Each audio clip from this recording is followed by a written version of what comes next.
পরবর্তী মুখ্যমন্ত্রী।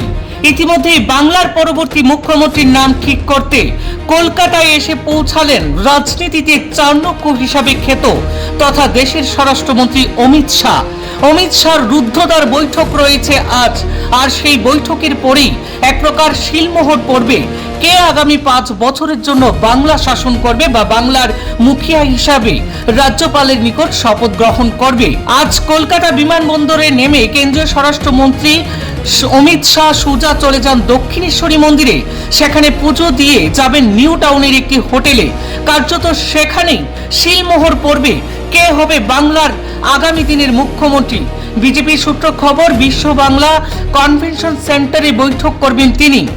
সেখানেই তাকে স্বাগত জানাতে উপস্থিত ছিলেন শ্রমিক ভট্টাচার্য, সুকান্ত মজুমদার, শুভেন্দু অধিকারী সহ রাজ্য বিজেপির প্রথম সারির নেতৃত্বরা।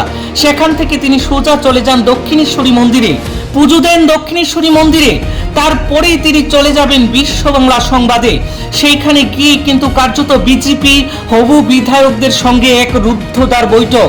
তারপরেই স্থির হয়ে যাবে কে হবেন বাংলার আগামী দিনের মুখ্যমন্ত্রী। বিধানসভায় বিজেপির পরিষদীয় দলনেতা বেছে নেওয়ার কাজে পর্যবেক্ষণ করা হয়েছে শাহকে। সেই কাজে তার সহকারী হিসাবে দায়িত্ব দেওয়া হয়েছে উড়িষ্যার মুখ্যমন্ত্রী মোহন চরণ মাঝিকেও। সে কোনো রাজ্যে নির্বাচনের পরে পরিষদীয় দলনেতা বাছাই করার সময় সেই রাজ্যে কেন্দ্রীয় পর্যবেক্ষকদের পাঠান বিজেপি নেতৃত্ব। তার দলের নবনির্বাচিত প্রার্থীদের নিয়ে এক রুদ্ধদ্বার বৈঠক। সেই বৈঠকের পরিষদীয় দলনেতার নাম ঘোষণা হয়ে যাবে।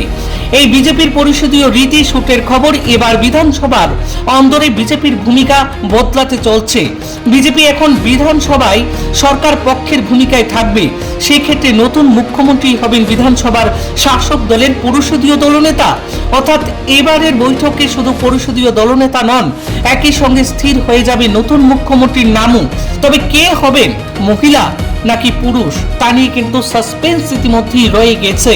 কেননা বাংলার মুখ্যমন্ত্রী ছিলেন মমতা ব্যানার্জি। মহিলা মুখ্যমন্ত্রীকে হারিয়ে যখন বিজেপি ক্ষমতার মসনদ দখল করেছে, তখন এক প্রকার মহিলা নাকি পুরুষ কাকে করবে বিজেপি, তার মাস্টার স্ট্রোকের জন্য অপেক্ষা করছে গোটা বাংলার আম জনতা।